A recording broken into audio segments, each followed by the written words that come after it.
Hello everyone, welcome back to Sunday Live Stream. Thank you so much guys for tuning in. I'm here to update you of what's going to happen on Skeem Saam from the 16th to the 20th of September 2024 on Monday. Evelyn sells her house to Braboki.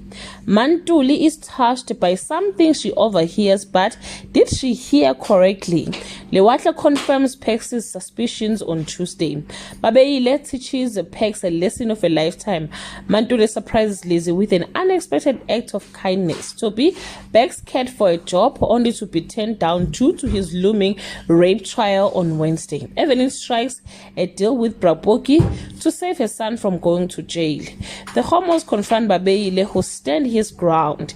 Kwaito is taken aback when Mantuli overlooks Lizzy's cheeky behavior on Thursday.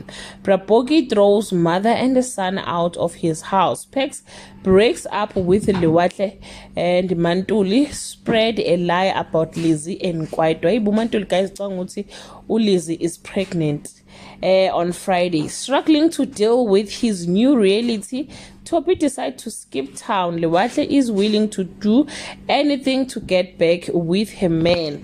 Well guys, that's all I have for today. You can leave your comment below and share your opinion. Bye.